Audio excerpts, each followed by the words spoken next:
نبی کریم صلی اللہ علیہ وسلم کو اللہ نے بڑی ہی شانیں عطا فرمائی، بڑی عظمتیں عطا فرمائی۔ کہتے ہیں جی حضور کی تعلیمات زیادہ بیان ہونی چاہیے، نبی پاک کی شان بیان کرنے کا کیا معنی ہوا؟ یہ میلاد کا جلسہ، معراج کی محفل، حضور کی عظمتیں، شانیں، یہ کیوں بیان ہوتی ہیں؟ سوال یہ ہے ان دوستوں سے کہ اللہ کریم نے قرآن مجید میں فرمایا کہ انا اعطیناک الکوثر، محبوب بے شک ہم نے آپ کو خیر کثیر عطا فرمائی، دی ہے اللہ نے، دی ہے اپنے نبی کریم کو۔ یا اللہ تو دینے والا ہے، رسول لینے والے ہیں، ہمیں کیوں بتا رہا ہے؟ اس بات کو سمجھیے گا، اللہ دینے والا ہے، حضور لینے والے ہیں۔ قرآن میں کیوں ذکر کیا؟ تو رب فرماتا ہے تمہیں اس لیے بتا رہا ہوں کہ تم معمولی محبوب کے ماننے والے نہیں، اس محبوب کے ماننے والے ہو جنہیں اللہ نے بڑی ہی خیر کثیر عطا فرمائی۔ وَرَفَعْنَا لَكَ ذِكْرَكَ، اے محبوب ہم نے آپ کے لیے آپ کے ذکر کو بلند کر دیا۔ تو یا اللہ یہ بات تو محبوب سے کہہ لیتا اکیلے میں، ہمیں کیوں بتائی؟ قرآن میں کیوں ذکر ہوا؟ یہ وَرَفَعْنَا لَكَ ذِكْرَكَ میں امت کے لیے کیا ہے؟ تو فرمایا تمہارے لیے یہ ہے کہ تم اس محبوب کے ماننے والے ہو جن کے ساری دنیا میں چرچے۔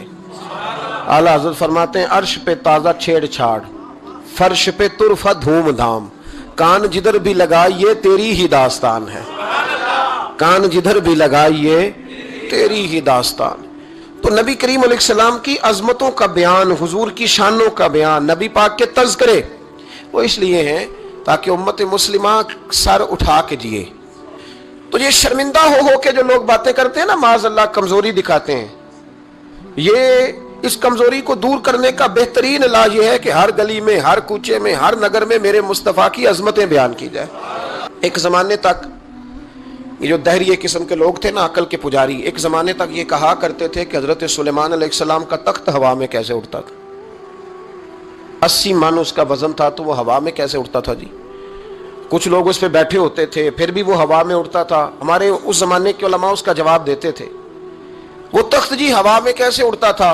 بڑا اعتراض ہوتا تھا، بڑی اس پر باتیں ہوتی تھیں۔ اب نہیں آپ سنتے ہوں گے کوئی بات، کیوں بھلا؟ اب ہر روز جہاز اڑتا ہے اور اس تخت سے زیادہ وزن لے کے اڑتا ہے۔ 500 550 سواری ہوتی ہے، ہر سواری کا 2-2 من وزن بھی ہوتا ہے۔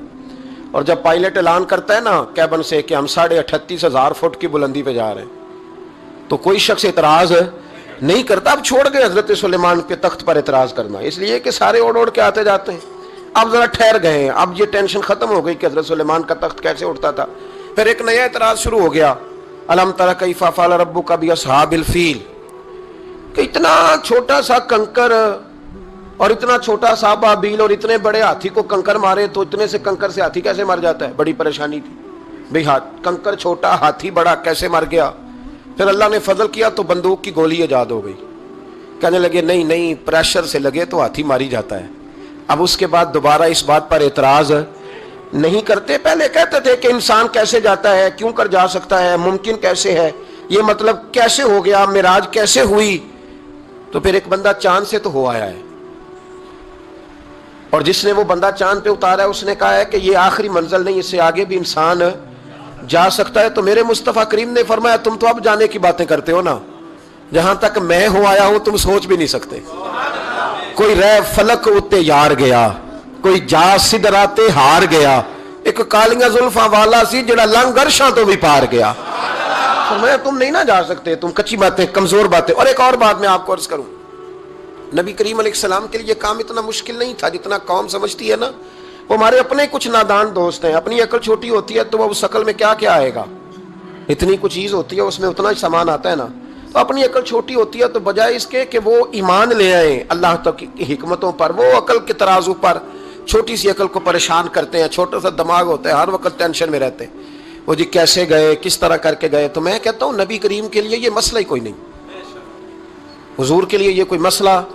حضور فرماتے ہیں میں تو اس وقت بھی نبی تھا، یہ ترمذی میں ہے، ترمذی ہے، سیاستہ کی حدیث، یہ سمجھیں گے دین ہے، یہ عقیدہ ہے، اس کو سمجھا کریں۔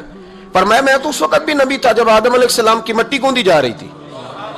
تو محبوب تو پہلے بھی ان سارے نظاروں کو جانتے ہیں، ہر چیز حضور کی نظر میں ہے، اور اس کے بعد بھی اس کے بعد کا جو ماحول ہے وہ بھی انوکھا ہے۔ وہ ایک صاحب تھے مجھے کہنے لگے کہ وہ جی حضور تو گئے تھے حضرت جبریل لے کے تھے پروں پہ بٹھا کے، پہلے براق پہ گئے تھے، پھر حضرت جبریل کے پروں پہ، پھر رف رف پہ، ویسے تو نہیں نا بشر جا سکتا۔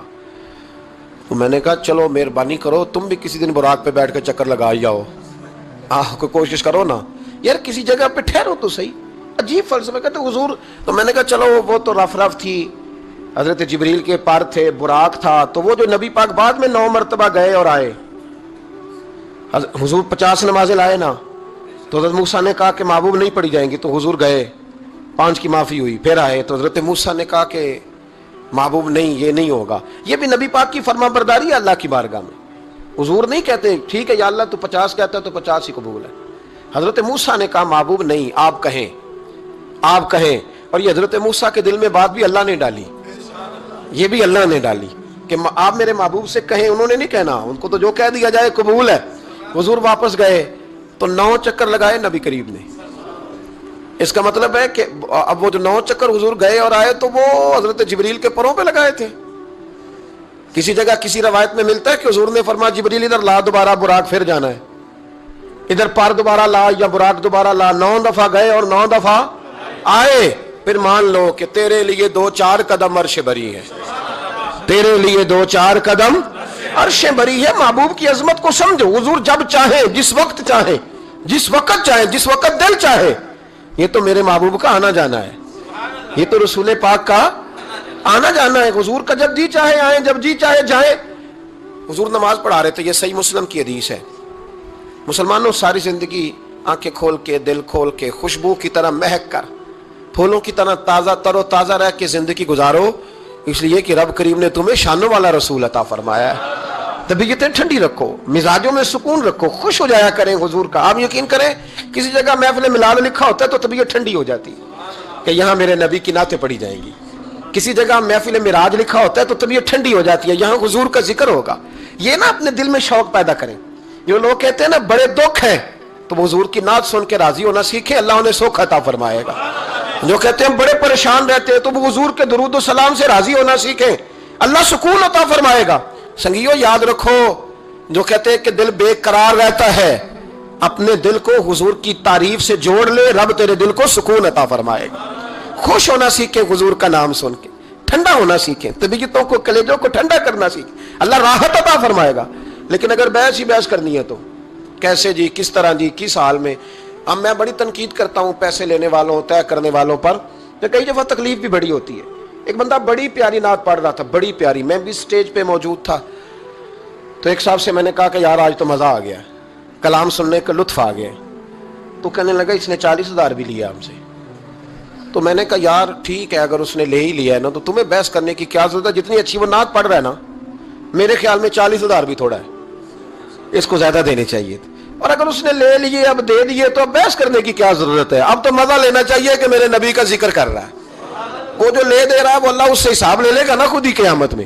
یہ ہم بھی شکوہ کرتے ہیں، سمجھانے کی کوشش کرتے ہیں، لیکن ان شکووں میں آ کے ہم نے نعت تو نہیں نہ چھوڑ دینی، حضور کا ذکر تو نہیں نہ چھوڑ دینا۔ اب اس کے نیچے آ کے وہ اپنا ذائقہ لینا، تو میں نے پہلے بھی آپ کو بتایا تھا، پھر بتاتا ہوں۔ میں مسجد نبوی شریف میں نا سلام کرنے کے لیے حاضر ہوا۔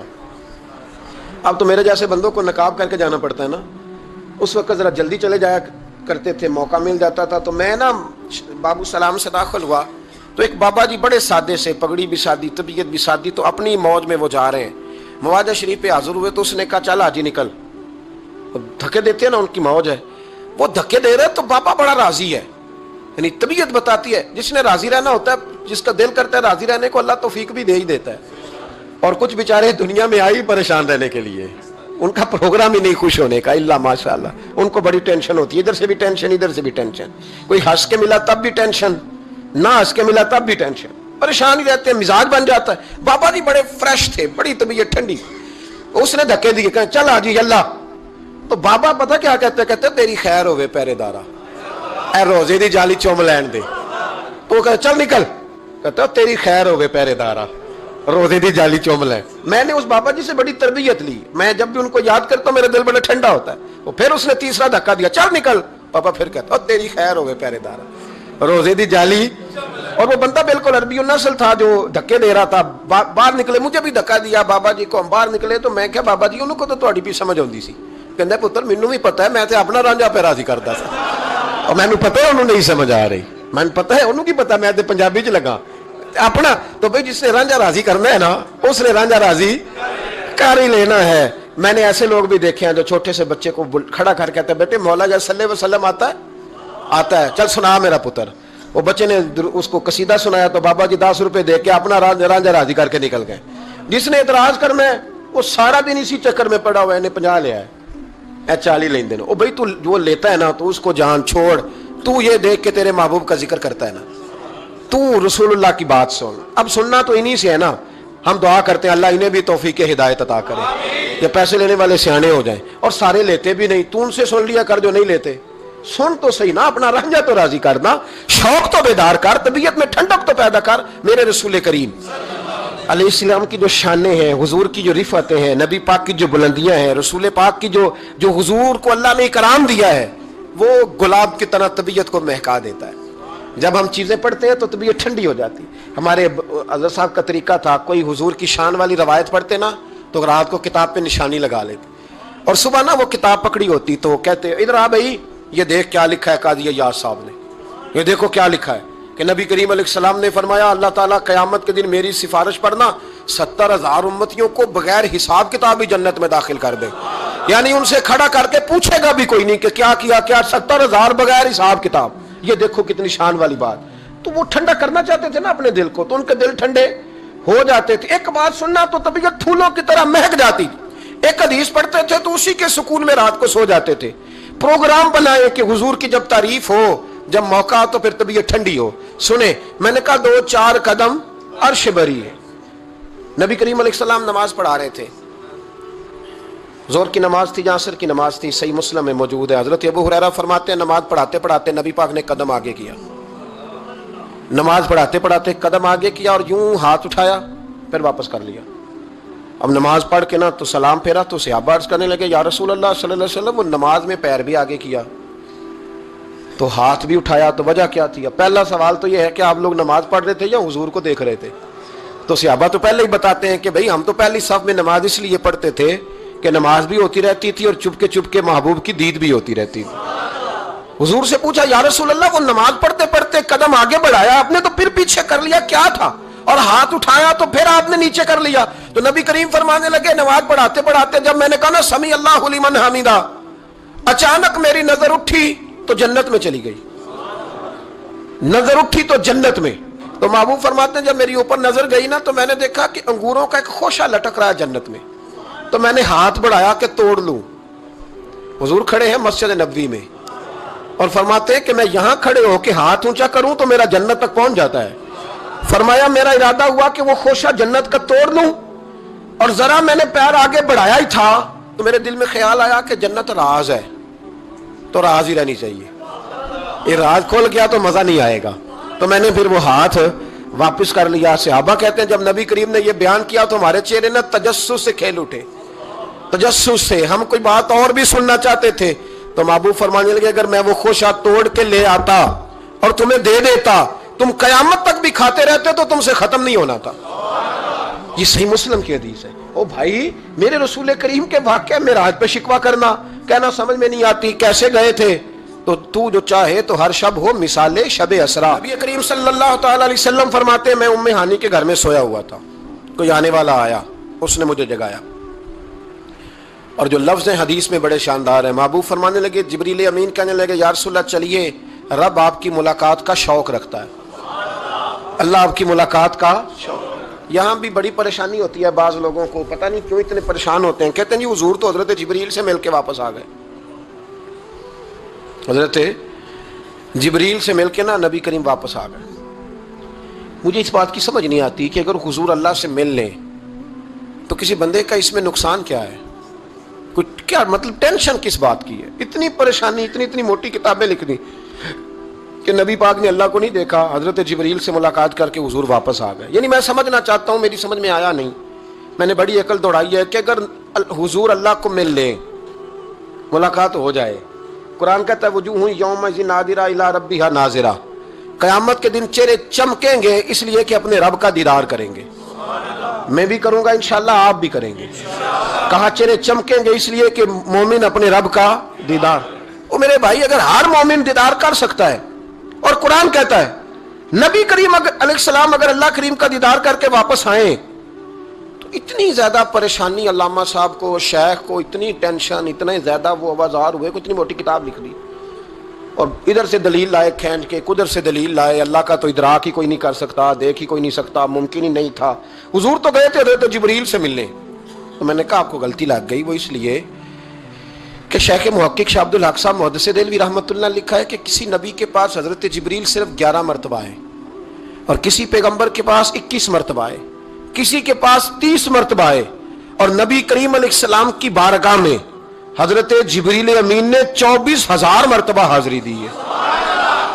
24,000 مرتبہ، 24,000 مرتبہ ہے حضرت جبریل۔ تو حضرت جبریل تو روز سویرے یہاں ہوتے تھے، ان کو ملنے جانے کے لیے اتنی محنت کرنے کی کیا ضرورت، وہ تو روز کھڑے ہوتے تھے۔ بلکہ علامہ صفوری نے ایک بڑی شاندار بات لکھی ہے، یہ تو نبی کریم کی بات ہے نا، مولا علی شیر خدا۔ آپ فرماتے ایک دن حضرت جبریل علیہ السلام نا انسانی شکل میں، جب حضور نے فرمایا نا کہ میں علم کا شہر ہوں، علی اس کا دروازہ ہے، تو فرماتے ہیں جب یہ روایت حضور نے یہ حدیث بیان فرمائی تو حضرت جبریل انسانی شکل میں نا حضرت علی شیر خدا کے سامنے آ کے کھڑے ہو گئے۔ حضرت جبریل امین علیہ السلام کھڑے ہوئے اور فرمانے لگے علی سنا ہے علم کے شہر کے آپ دروازے ہیں، تو مولا علی فرمانے لگے مصطفیٰ کریم نے فرمایا ہے۔ تو کہا اچھا پھر اگر آپ علم کے شہر کے دروازے ہیں تو بتائیں بھلا اس وقت حضرت جبریل کہاں ہیں؟ کہتے ہیں جو تو جبریل کو ملنے گئے تھے، تو حضرت جبریل مولا علی کے سامنے کھڑے، کہنے لگے بتائیے اس وقت حضرت جبریل کہاں ہے؟ تو مولا علی شیر خدا، جب آپ اپنے بڑے کو کوئی بات بتائیں گے نا جن کا ادب کرنا ہو، اپنے بزرگ کو، تو پھر آپ فٹافٹ نہیں کہہ دیں گے آپ کو پتہ ہی نہیں۔ یہ مسئلہ ہے، بزرگوں کو آپ نے کوئی بات سمجھانی ہو تو الفاظ کا چناؤ، اور یہ بھی ہمیں شیر خدا نے ادب بتایا ہے، الفاظ کا چناؤ شاندار ہونا چاہیے، لفظ بڑے زبردست تشکیل پانے چاہیے، جملوں کی ترتیب بڑی مؤدبانہ ہو۔ حضرت جبریل امین نے پوچھا کہ بتائیے علی اس وقت حضرت جبریل کہاں ہے؟ تو حضرت مولا علی شیر خدا نے پہلے اوپر دیکھا، میری طرف دیکھنا، پہلے اوپر دیکھا، پھر نیچے دیکھا، پھر پیچھے دیکھا، پھر آگے دیکھا، دائیں دیکھا، بائیں دیکھا۔ یہ نہیں فرمایا کہ آپ جبریل ہیں، وہ تو انسانی شکل میں تھے نا۔ جملے دیکھیے، ادب دیکھیے، طریقہ دیکھیے بات کرنے کا۔ حضرت علی فرمانے لگے بھائی حضرت جبریل اس وقت نہ تو آسمانوں میں ہے، نہ زمینوں میں ہے، نہ مشرق میں ہے، نہ مغرب میں ہے، نہ شمال میں ہے، یا نہ جنوب میں ہے۔ فرمانے لگے جی وہ اس وقت کہیں بھی نہیں ہے۔ پھر بھی فوراً نہیں کہا کہ آپ خود ہی تو ہیں، یہ نہیں فرمایا، کہنے لگے یا آپ جبریل ہیں یا میں جبریل ہوں، دونوں میں سے ایک جبریل ہے، اب فیصلہ کر لیں۔ تو حضرت جبریل مسکرائے، تر دامنی پہ شیخ ہماری نہ جائیے، ہم تو دامن نچوڑ دیں تو فرشتے وضو کریں۔ حضرت جبریل مسکرائے اور فرمانے لگے آپ تو علی ہیں، جبریل تو میں ہی ہوں، آپ تو علی ہیں، جبریل تو او بھائی یہ حال ہے ان کے غلاموں کا، یہ حال ہے ان کے غلاموں کا، تو میری سرکار کا عالم کیا ہوگا۔ کہتے ہیں جی حضور گئے اور مل کے نا حضرت جبریل سے تو واپس آ گئے۔ تو میں نے کہا اب نہ پریشان ہو، اگر حضور اللہ سے میل بھی لے تو آپ کا فائدہ ہی ہے، نقصان کوئی نہیں، آپ کا کوئی نقصان ہے، کوئی نقصان نہیں۔ نبی کریم علیہ السلام تو فرماتے ہیں جب رب کریم نے کہا نا السلام علیکہ ایھا النبی، معراج کی رات السلام علیکہ، یہ جو تحیات آپ پڑھتے ہیں یہ معراج کا تحفہ ہے۔ جب کہا نا السلام علیکہ ایھا النبی، اے نبی آپ پر سلامتی ہو، حضور فرماتے ہیں رب نے میرے سامنے مجھے بٹھا کر کہا، سامنے، یا رسول اللہ آپ نے رب کو دیکھا؟ فرمایا رأیت ربی بأحسن صورۃ، میں نے رب دیکھا ہے اور بڑی سونی صورت میں دیکھا ہے، بڑی سونی صورت میں سامنے بٹھا کے کہا السلام علیکہ ایھا النبی ورحمۃ اللہ وبرکاتہ، محبوب آپ پر سلام ہوا میرے نبی، رحمت ہو، برکت ہو۔ تو حضور فرماتے رب نے تو مجھے سلام کہا تھا، میں نے کہا نہیں السلام علینا وعلی عباد اللہ الصالحین، یا اللہ جتنے بھی میری بات مان کے نماز پڑھے ان سب پہ بھی سلام بھیج، تیرا تو فائدہ ہو رہا ہے رب رسول کی ملاقات میں۔ السلام علینا وعلی عباد اللہ الصالحین، اے اللہ جتنے بھی صالح لوگ ہیں ان سب پر سلام ہو، ان سب پر۔ تو یہ تو معراج میں تیری میری بات۔ علامہ اسماعیل لکی رحمۃ اللہ علیہ فرماتے ہیں کہ 90,000 باتیں کی اللہ تعالیٰ نے اپنے نبی سے معراج کی رات، ملاقات بھی ایک رات کی اور 90,000 باتیں۔ اور علامہ اسماعیل لکی فرماتے ہیں کہ رب کریم نے فرمایا محبوب 30,000 نہ ساری امت کو بتانا، حضور نے بتائی آ کے 30,000. اس میں نماز بھی ہے, اتحیات بھی ہے, حضرت بلال حبشی کا مقام بھی ہے. نبی کریم نے یہ بھی فرمایا کہ میں نا معراج کی رات محل بھی دیکھ آیا ہوں, اس پر عمر بن خطاب کا نام بھی لکھا ہوا ہے. 30,000 باتیں حضور نے آ کر بیان فرمائیں اور کہا محبوب 30,000 باتیں نا خاص خاص لوگوں کو بتانی, خاص خاص کو. ہر بندے کا ہاضمہ درست نہیں ہوتا. وہی سالن کھا کے کچھ کہتے ہیں بڑا مزہ آیا, کچھ کہتے ہیں ساری رات نیند ہی نہیں آئی. حالانکہ معاملہ ہوتا ہے ہاضمے کا. ہر آدمی درست ہاضمہ نہیں رکھتا, تو لوگ ہاضمہ صحیح کرانے کی بجائے سامنے والے کی ہانڈی صحیح کراتے رہتے ہیں. اس کو کہتے رہتے ہیں کہ تو لہسن زیادہ ڈالا کر. او بھائی تو اپنے ہاضمے پہ تھوڑی محنت کر, صبح واک کیا کر, دہی شہی کھایا کر, پھر بھی نہ ٹھیک ہو تو صبح شامی سب گول استعمال کیا کر, اس کے چھلکے سے فائدہ لے. کہ سارا اعتراض سامنے والے کی ہنڈیا پہ ہی ہے. نبی کریم صلی اللہ علیہ یہ جو ہاضمہ خراب ہو جاتا ہے پھر بندہ ٹینشن لیتا ہے, کہتا ہے نہیں جبریل سے ملے تھے, اللہ کا دیدار ہی نہیں کیا, وہ تو بس خواب کا معاملہ تھا, خواب میں گئے تھے. خواب میں بھائی میں آپ سے کہتا ہوں کہ میں نے رات کو خواب دیکھی ہے پاکستان کا صدر بن گیا, تو آپ کو کوئی پریشانی ہے؟ کیونکہ خواب میں امریکہ کا بھی بن جاؤں تو آپ کو کیا ٹینشن ہے؟ خواب جو ہوئی. حضور اگر فرماتے میں خواب میں گیا ہوں تو کسی کافر کو کوئی پریشانی ہوتی تھی؟ کیوں کچی باتیں کرتے ہو؟ خواب والی بات ہی کوئی نہیں. اور کہاں قرآن پاک میں آیا کہ خواب میں سیر کرائی؟ سبحان الذی اسری بعبدہ, بندہ خاص کو سیر کرائی. کچھ پنجابی کے لوگ اتنی شاندار باتیں کرتے ہیں کہ مضمون سمیٹ دیتے ہیں. ایک درویش نے کہا تھا سی معراج ایک راز, سی معراج فاوحا الی عبدہ ما ہوا. ہم نے اپنے بندہ خاص سے باتیں کی جو بھی کی. کہا سی معراج ایک راز محبتاں دا نہیں سی ہر ایک دی سمجھ وچ آਉਣ والا. کچھ کہندے نے بند دروازے سن, گیا کیویں سی عرش تے جان والا, تے ابر دخل کیے تھے عقل دا اے جانے جان والا یا لے جان والا. تو اتنا کیوں پریشان ہے؟ جانے جان والا یا اللہ کہتا ہے میں لے گیا, حضور کہتے میں گیا. یہ نیچے بیٹھ کے فیصلے کر رہا ہے, نہیں نہیں جبریل سے ملے تھے, نہیں نہیں وہ تو بس یہ اللہ کی تو ملاقات ہی نہیں, وہ تو خواب میں گئے تھے. تجھے بڑی پریشانی ہے, تیری پریشانی کچھ سمجھ میں نہیں آتی. بلا وجہ یہ کچھ لبرل قسم کے لوگ ہر بات کو عقل کے ترازو میں تولتے ہیں. میرے رسول کریم علیہ الصلوۃ والسلام تشریف لے گئے اور میرے بزرگوں نے ایک بات کیا جو بڑی شاندار ہے. اللہ اکبر. کچھ چیزیں ساری کتابیں کھنگالنے سے بھی نہیں ملتی, تو رب کریم کا بندہ بولتا ہے تو کمال کر دیتا ہے. وہ اصل میں کتاب و سنت کا نچوڑ ہی بیان کرتے ہیں پر کمال کر دیتے ہیں. کمال. کرسی پر وزیر اعظم کی کرسی پر بیٹھنا اتنا مشکل نہیں جتنا کرسی چھوڑنا مشکل ہے. جو آج کے جو جب وزیر اعظم بنا ڈکٹیٹر بھی بنے تو انہوں نے بعد میں سیاسی پارٹیاں بنا لی کہ شاید دوبارہ کچھ عقل چل ہی جائے. مصر میں ایک ایسا وقت گزرا ہے کہ جس کو بادشاہ بناتے تھے جب اس کی مدت ختم ہوتی تھی نا اس کو قتل کر دیتے تھے. بھائی مارتے کیوں؟ وہ کہتے یہ سازش کرے گا دوبارہ بننے کے لیے. یہ ایسا لطف ہے کہ یہ جاتا نہیں. وہ میرے بھائی اوپر جانا کمال نہیں ہوتا, اوپر جا کے اس لیول پر بیٹھ کر غریبوں مسکینوں یتیموں کے پر توجہ رکھنا, اپنے ماحول کو نہ بدلنا.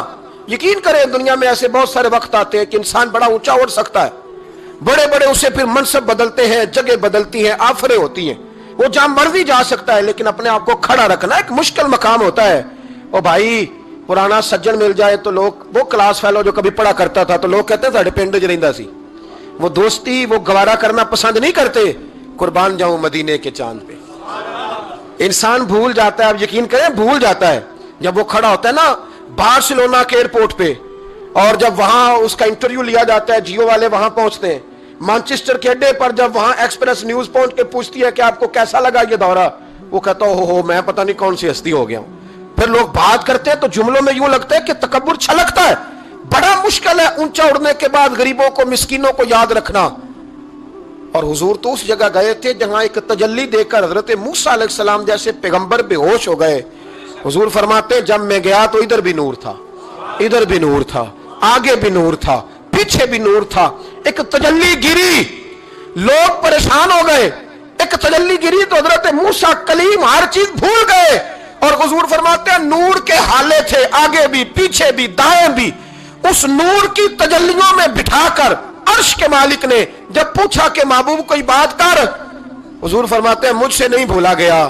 میں نے کہا یا اللہ میرے غریب امتی, یا اللہ گناہگار ہیں, یہ بھول جائیں گے, غلطیاں کر بیٹھیں گے, مہربانی فرما. تو محبوب فرماتے ہیں رب کریم نے فرمایا وَلَسَوْفَ يُؤْتِيكَ رَبُّكَ فَتَرْضَىٰ.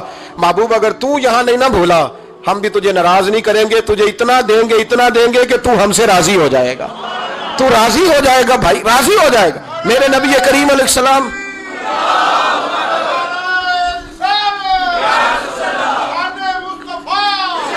ماشاء اللہ. دیکھیں جی, بزرگ جب نعرہ لگاتے ہیں تو یوں لگتا ہے اللہ نے حضرت زلیخا کو جوانی عطا کر دی. یہ محبت ہے نا مصطفیٰ کریم کی, یہ جوش پیدا ہوتا ہے نا جی. یہ ہمارے آئی صاحب کی مسجد میں نا ایک درویش بابا جی تھے, نعرہ لگاتے تو اٹھ کے لگاتے, کھڑے ہو جاتے. تو میں نے ایک دن کہا چاچا جی ٹانگیں کامتی ہیں اب نہ اٹھا کریں. کہتے مینو بہ کے مزہ ہی نہیں آتا. یہ حسن ہے, بڑی ٹھنڈی بات ہوئی یارو. یہ جب پیدا ہوتا ہے تو پھر اللہ بڑا ہی نوازتا ہے. ذرا غور کرے کیا عرض کر رہا ہوں. نبی کریم نے وہاں بات کی, امت کی بات کی. اور جب انسان دور سفر سے واپس آتا ہے نا تو غریب یتیم کہاں یاد رہتے ہیں. بچوں کا خیال ہوتا ہے, بچوں سے پیار ہوتا ہے. قربان جاؤں مدینے کے چاند تیری عظمت پہ. حضور نے فرمایا واپس تشریف لائے تو فرمایا بلال, پہلا جملہ بلال. حضور حکم ہو, فرمایا کیا عمل کرتے ہو؟ یا رسول اللہ کیا ہوا؟ فرمایا میں نے معراج کی رات جنت میں تمہارے قدموں کی آواز سنی ہے. یا رسول اللہ وہاں تو لوگ بھول جاتے ہیں, کہاں یاد رہتا؟ فرمایا میں نے سنا ہے. کیا کرتے ہو؟ عرض کی حضور کچھ بھی نہیں. میں کہاں اور جنت کہاں؟ حضور مجھے تو پتا ہے نا میرا روپ بھی نہیں تے میرا رنگ بھی نہیں, میں نو یار منان دا ٹنگ بھی نہیں. مجھے تو پتا ہے نا میں کیا ہوں, مجھے تو خبر ہے. حضور میں اور عمل, بلال اور جنت میں آواز. تو محبوب نے فرمایا میں نے سنی ہے, بتا. عرض کی یا رسول اللہ صلی اللہ علیہ وسلم آپ نے ایک دفعہ کہا تھا جب بھی وضو کرو 2 رکعتیں پڑھ لیا کرو. حضور میں نے کبھی نہیں چھوڑی. فرمایا بس پھر اسی وجہ سے یارو سمجھو اور غور کرو. میرے رسول میرے اصحاب فرماتے ایک جملہ استاد جی کا کمال کر دی. فرمانے لگے نبی کریم کا جانا بھی بڑا ہی کمال ہے. حضور کا معراج پہ جانا, بول کے بتائیے, بلغ العلا بے, بڑا ہی کمال ہے. بلغ العلا بے کمال, یہ بڑا ہی کمال ہے. فرماتے ہیں لیکن غلاموں یاد رکھنا حضور کا جانا بھی بڑا ہی کمال ہے, پر واپس امت کے پاس آ جانا اس سے بڑا کمال ہے, اس سے بڑا کمال ہے. یعنی اتنی تجلیات دیکھ کے بھی واپس آنا, اونچا سٹیٹس کر کے تو لوگ پلٹتے ہی نہیں. واپس آنا, وہاں وہ 2 عالم کی رحمت تھے, جہاں چاہتے وہیں رہتے. یہ ان کی مہربانی ہے کہ یہ عالم پسند آیا, یا اللہ میں نے جانا ہے. حضور اگر دیکھیں نا حضرت ادریس علیہ السلام گئے تھے, دوستی ہو گئی جنت کے فرشتے سے, تو کہنے لگے تو اچھا دوست ہے, مجھے جنت ہی نہیں دکھائی. کہا چلے جناب دکھا دیتے ہیں. فرشتہ لے گیا, حضرت ادریس نے جنت دیکھی تو کہا واپس چلیے. کہنے لگے نہیں جانا. کہا وجہ؟ فرمایا رب فرماتا ہے جو جہاں آئے گا ہم فیہا خالدون, اسی میں رہے گا, تو یہی رہنا ہے. تو کہا یا اللہ یہ تیرا بندہ تو آ کے کہتا ہے واپس ہی نہیں جانا. تو رب کریم نے فرمایا یہ آیا بھی میری توفیق سے تھا, اور اب جو کہہ رہا ہے وہ بھی میری توفیق, اسے رہنے دو. تو بھائی حضور نے تو جنت کا مالک دیکھا, جنت بنانے والا رب دیکھا, لیکن پھر بھی فرمایا کہ میں نے واپس, اس لیے کہ میں نہ گیا تو میرے بلال کا کیا بنے گا, میں نہ گیا تو ابو بکر رات کو کیسے سوئے گا, میں لوٹ کے نہ گیا تو عمر کے دن کیسے گزریں گے, فاطمہ وقت کیسے گزارے گی, کیسے حسن اور حسین رہیں گے. میں لوٹ کر واپس نہ گیا تو قیامت تک جو امتی گنبد خضرا پہ دکھ سنانے آئیں گے ان کا کیا بنے گا, انہیں تسلی کون دے گا, کون گنبد کو دیکھ کے اپنی آنکھیں ٹھنڈی کرے گا. اور یہ مزہ لیں, دل ٹھنڈا کریں کہ ہم نے حضور علیہ السلام کی تعریف سننی ساری رات. کوئی نہ کسی محفل میں جا سکے تو وہ ٹیپ ریکارڈر پہ سن لے, جہاں اسے موقع ملے وہ سنے, اور کوشش کرے رات اللہ اللہ کر کے گزرے, اور سویرے روزہ رکھنے کی کوشش کرے رجب شعبان میں. اور یہ کوئی مخصوص نہیں کہ 27ویں کا رکھنا ہے, جب دل کرے رکھیں. ممکن ہو سکے تو روزے رکھیں, اور یہ بھی ممکن ہو سکے میرے بھائی تو درود پاک زیادہ پڑھیں. اللہ تعالیٰ توفیق عطا فرمائے.